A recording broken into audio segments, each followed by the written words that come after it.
and what this will do is it will hold our government accountable for all of the funding for Ukraine. So I want to talk about that a little bit at the end, but let me explain the situation we have here.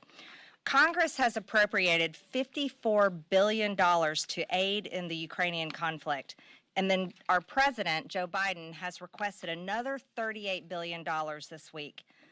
The American people, the taxpayers of this country, deserve to know where their money is going and how it's being spent. Let's just break this down a little bit. Of the $54 billion appropriated by Congress, $44 billion is for aid to Ukraine and other affected countries. But what other countries, and how are they affected, and how did the American people's taxpayer dollars go to those countries? And to who? And to what organization? To their government in what way? Also, how is the military assistance being appropriated? $23.3 billion is for military assistance to Ukraine and other countries impacted by the war. Again, who are the other countries? How are they impacted? Are we talking about Poland, where Ukraine fired missiles and it accidentally killed 2 people in Poland? Is that what we're talking about? But let's talk about the aid to Ukraine. Here in the news, we're just finding out about the situation with FTX and the cryptocurrency. So is American people's taxpayer dollars going to fund aid in Ukraine, but yet it's really funding something else that's happening, maybe ending up in Democrat donors' pockets? Was that helping Democrat campaigns? Was that helping Democrat candidates get elected? $8.9 billion is for the humanitarian assistance, including emergency food and assistance for Ukraine and Ukrainian refugees in the region and for other countries directly impacted by the conflict. Again, what other countries? And how much money went to the other countries? And what organizations are involved? Who runs these organizations? And why did they get the contracts? $11.8 billion in other assistance, including for direct budget support to Ukraine and development aid and other assistance to Ukraine and other affected countries. What development aid? What assistance? Who is running this? These are all the questions the American people have. Now, here, think about it like this. Separately from congressional appropriations, the Biden administration has already committed $17.6 billion in security assistance directly to Ukraine since the start of the war just this year. It's been about 10 months. The Biden administration has also authorized 23 drawdowns, that's selling weapons and equipment, under the Presidential Drawdown Authority since August of 2021 for a total value of $10.6 billion. Now let's compare that, all of this, to what our border receives. Our Border Patrol asks for $15.46 billion to secure the border of the United States. President Trump's border wall would have only cost $22 billion. With the money we've sent to Ukraine, we could have already secured our border, but we're not doing that.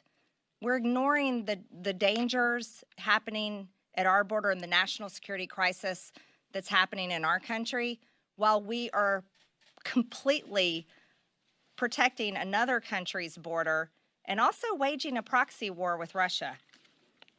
We had 5 million people cross our border illegally since Joe Biden took office. And let's compare that to how many Russians have invaded Ukraine. 82,000 Russians have invaded Ukraine.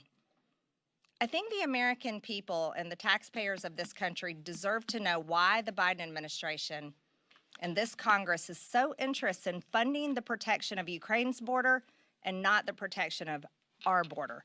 That's a very good question.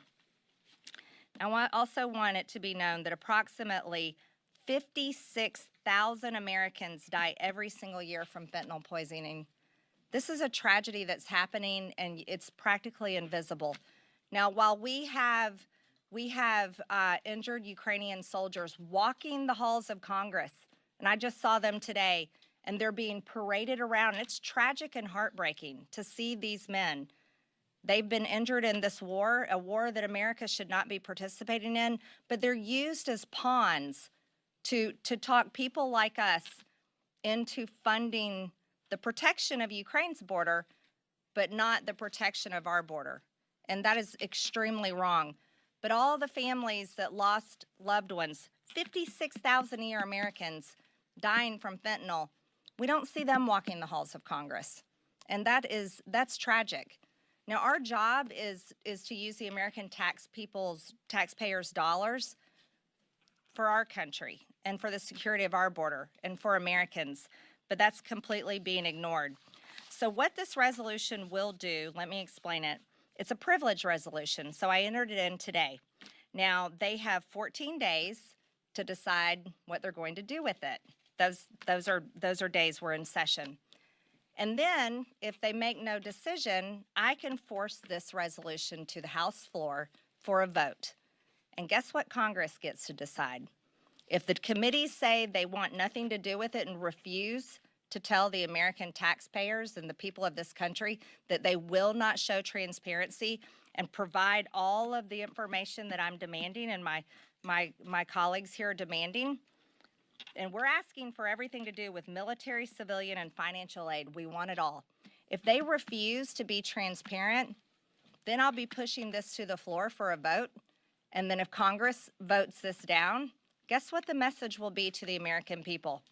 It will be, you don't get to find out what's happening with your money. They'll be telling the American people no. And I think that is a very bad message to tell the American people when it comes to the security of our border, the protection and safety of American citizens, especially when being compared to a foreign country, a country that's not a member of NATO, a country that should be being told to negotiate for peace and end this war, and a country that our American military, our American taxpayers should not be funding. By the way, we're funding their budget too. Did you know that?